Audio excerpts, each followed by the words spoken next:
So, to this person on the device just labeled Mac, would you be Stephen Smith? My Christian appellate name is capital S, lowercase Tepehen, capital S, lowercase Mith. Okay, so that would be a yes. Thank you.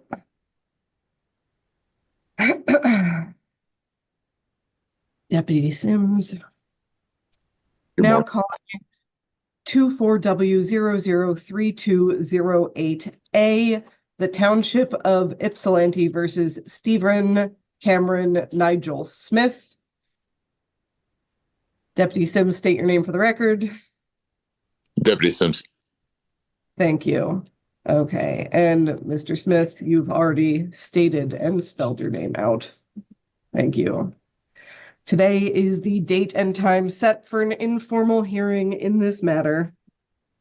What I have is a citation issued November 17th, 2024, that charges that on or about that date you did operate a motor vehicle on Holmes Road at or near Ford Boulevard. And when you were pulled over, you failed to disclose to the officer that you had a concealed pistol. This isn't just another routine traffic citation. This is a kind of courtroom exchange where identity itself becomes part of the dispute. A concealed pistol license, a late-night traffic stop, a claim of racial profiling, a firearm sitting in plain view, and now, a defendant who won't even acknowledge his name in the way the court expects. But here's where it gets interesting. This is not a criminal case. There's no jail time hanging over his head. This is a civil infraction. That means the standard is lower. The stakes are different, and the courtroom strategy, completely different. Yet what we're about to see is a clash of perspectives. An officer who says the law is simple. Disclose immediately. Accept responsibility, that is basically admit that you did not disclose per MCL 28.425F that you had a license to carry a concealed pistol and that you did not present that immediately to the peace officer when you were pulled over. You can accept responsibility with an explanation so the court can take into consideration any mitigating factors and potentially lessen or eliminate the fine. Finally, you can deny responsibility, that is, deny that you failed to disclose your CPL immediately, at which point we will proceed to the informal hearing. I will swear in both sides, take testimony, and make a decision based on preponderance of the evidence.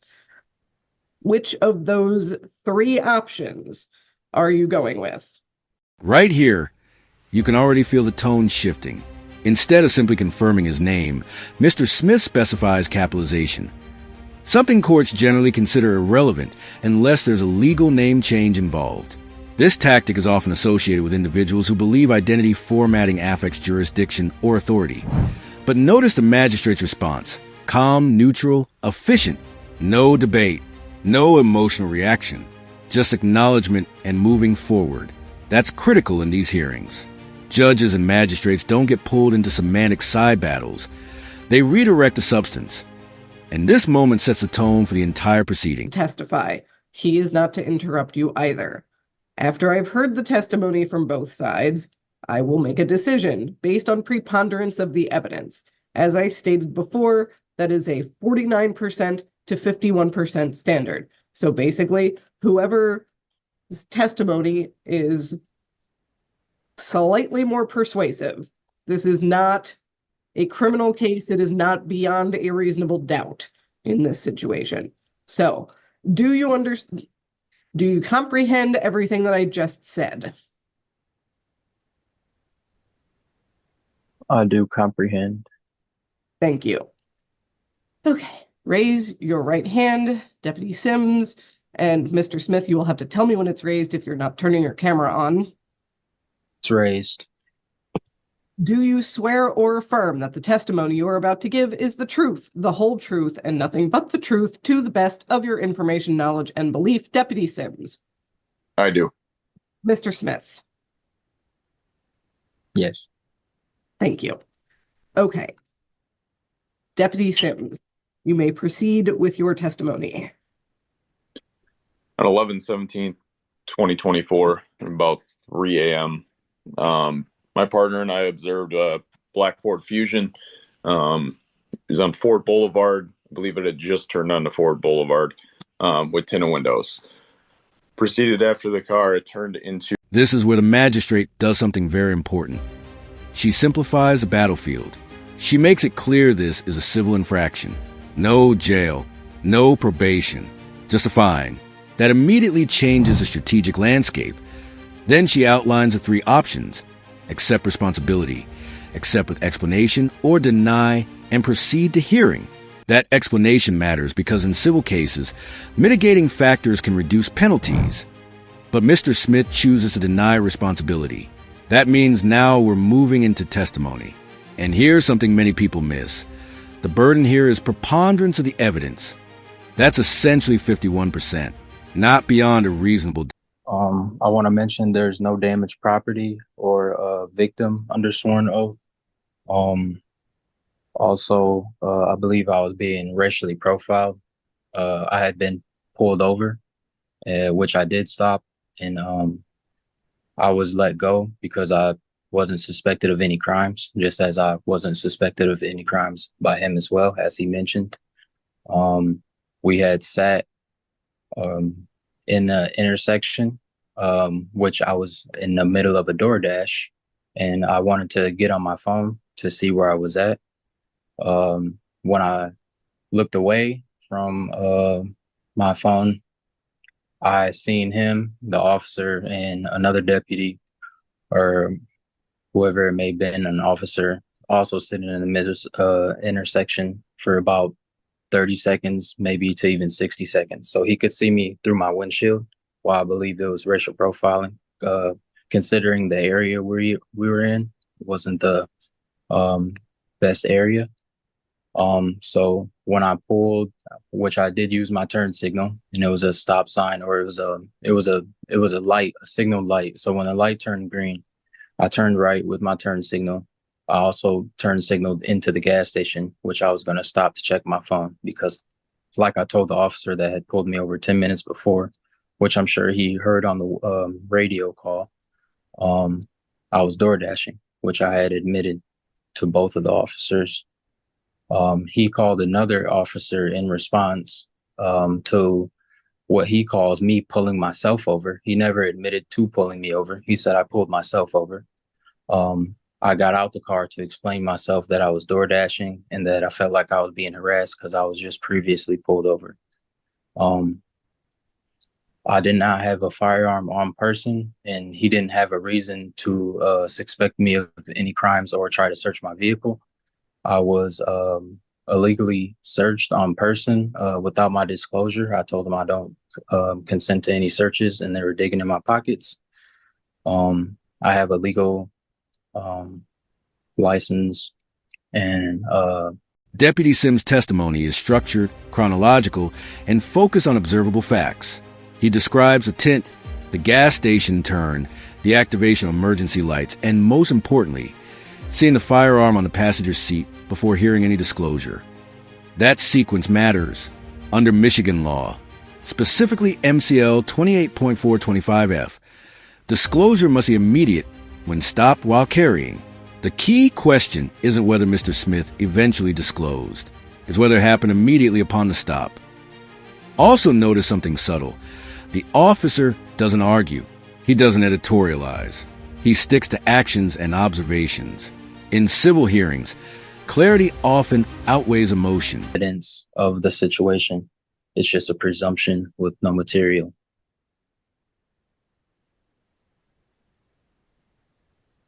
Does that conclude your testimony? Yes. And did you have any evidence or witnesses that you wanted to present? I have evidence on my phone of me asking him, what their badge numbers was, which they didn't really want to disclose. So I had to look it up on the internet. I have a dash cam, but it was not running at the time.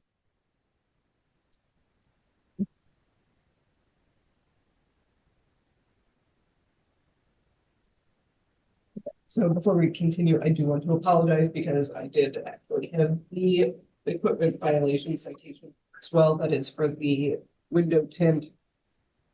So did you wish to address the window tint specifically? That's just how the car came. I bought it that way, straight from Ford. So it's three. In Michigan? Yes.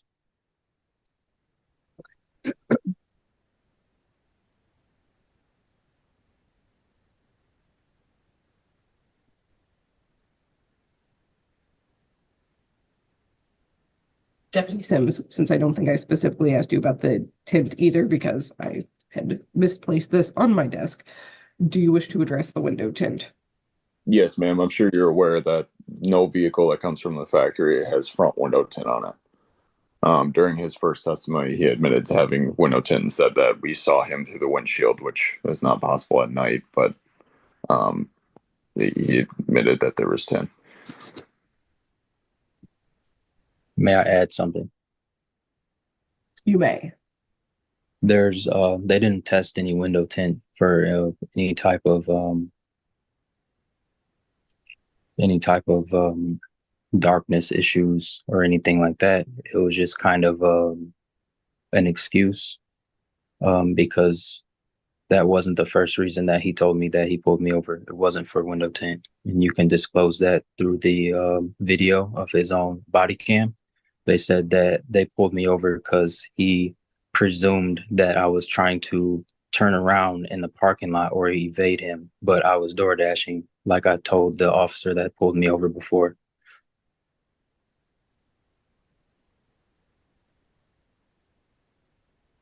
So, Deputy Sims, I believe when you testified a moment ago, you said you had noticed the window tint. Did you want to respond to that to me, please? I guess, what are you asking?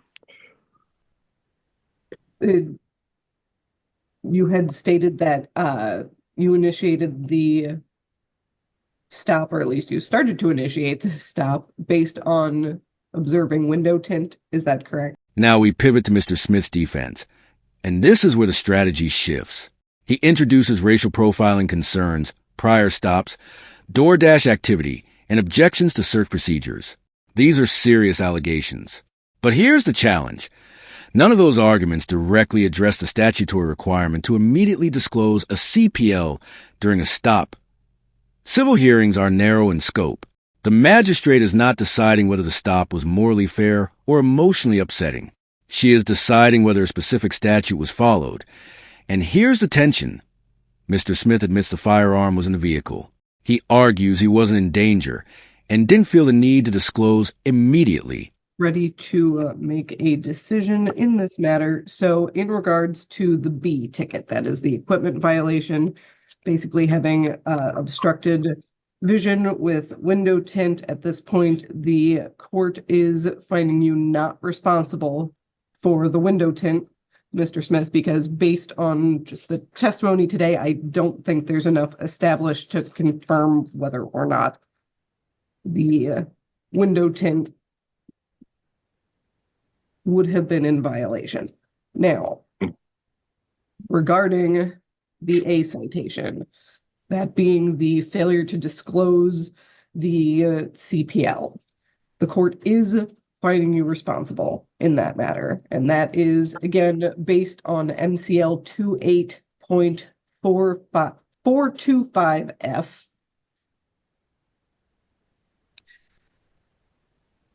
Basically, an individual licensed under this act to carry a concealed pistol and who is carrying a concealed pistol and who is stopped by a peace officer shall immediately disclose to the peace officer that he or she is carrying a pistol concealed upon your person or in your vehicle. May I add, please? Well, no, because at this point I'm making my ruling, and the pistol was in the vehicle. I understand it doesn't sound like you were in the vehicle at this point, but you were engaged with the officer, and it was your responsibility as the person with the CPL to immediately disclose that you had a CPL and that there was a weapon in the vehicle. So you are being found responsible. Again, this is a civil infraction. For first offense, there's a fine here of $500. This part is fascinating because the tint citation could have easily been upheld. Yet the magistrate digs deeper. The officer says factory vehicles don't come with front tint. Mr. Smith says he bought it that way. No tint meter test was conducted. No percentage was entered into evidence. And that becomes critical, because in a civil infraction, the court still needs sufficient evidence. The magistrate essentially says, based on testimony alone, without measurable proof of a legal tint percentage, she cannot confirm violation. This is a reminder. Courts don't simply side with officers automatically. Evidence still matters. And in this portion of the case, it wasn't strong enough. Call 24 CF 1527, State of Wisconsin versus Gregory Robinson for a bail hearing. Appearances. ABA Cecilia Martin. To understand what the public defender's office appearing on behalf of Mr. Robinson, who does appear by video from the Dane County Jail. Why don't you speak on A copy of the complaint in this matter. It is a bail hearing. State's position on bail. Thank you, Your Honor. The state is asking that the court increase cash bail in this case to the amount of $50,000 with all previous conditions to apply. The state is stipulating that any previously posted cash bail could apply to that amount. The defendant has already demonstrated an ability to post some amount of cash bail. He posted $3,000 in this case in late June. He then missed a court appearance. The court set cash bail at $7,500 while applying the previously posted $3,000 in August, and then reduced that amount back down to $3,000, applying the previous amount. So in essence, allowing the defendant's release after he remained in custody. That release was in September. Just 1 month later, he missed court again. He has been out in warrant status for months and had to be extradited here at no small cost from the state. So for this reason, I'm asking all the state's recommendation. Attorney Woodard. Objection, Your Honor. I'm pro se in my case, so I don't know why that gentleman is standing there. And I want to speak on my own behalf because I am pro se in this matter. Hold on 1 second. Hold on 1 second. Yes, ma'am. Open that for you. I have no objection, and that's how he wants to proceed. If you're right, just so you know, you do indicate you do not want a public defender. Here comes the pivotal moment. The magistrate reads directly from the statute. And this is key. When a judge anchors a ruling in statutory language, that's a strong indicator the decision is legally grounded. She clarifies, if you are licensed in carrying on your person or in your vehicle, and you're stopped by a peace officer, you must immediately disclose that MR. Smith attempted to interject, but the ruling is already in motion. The firearm was in the vehicle. He was engaged with the officer. Disclosure did not occur before discovery. Under the statute, that satisfies the violation. Well, first off, I want to object to what the prosecutor has said. First and foremost, it's only been one time that I allegedly failed to appear. First and foremost, everything that we filed is being pro se, standing in my own prior persona. And the last thing that I filed, man, was a default judgment. And in this matter, the state has Sir, we're here solely on bail. So what do you think to set your bail on here today? Please stick to the argument. Well, ma'am, first and foremost, I think it should be reinstated because it's not right what the state is doing. She just sat up in open court and just lied and said I missed court multiple times. This is not true. When I was taken into custody, it's because the first time was because the judge that I went in front of, Mario White, jacked my bond up because I wouldn't answer his question. I refused to answer the questions that he wanted me to answer because it's my right. And I chose to remain silent and not answer what he wanted. I feel like my bond should be reinstated. I didn't run. I didn't hide. I exercised my right. I filed my paperwork, and time and time again, the state has not responded to any of my filings. Had I been a licensed bar member, all of my filings would have been responded to. But since I am pro se in this matter, they have not awarded me or afforded me. You're only here on bail here, sir. Only here on bail. Stay focused. What you want me to reinstate? Anything else in regards to bail? I'm asking for my bond to be reinstated to what it originally was. I just lost my sister. Speak, sir. I just lost my sister December 22nd. I have not had time to go with my family and grieve. I've been in custody since December 12th, and I'm currently in custody right now. So I'm asking for you to do the right thing and allow my bond to be reinstated. I did not bail jump. I didn't catch any new charges, ma'am. How much in this matter? No new charges. I did not catch any new charges. And I'd appreciate it if the state didn't lie and say that I missed court multiple times, because this is not true.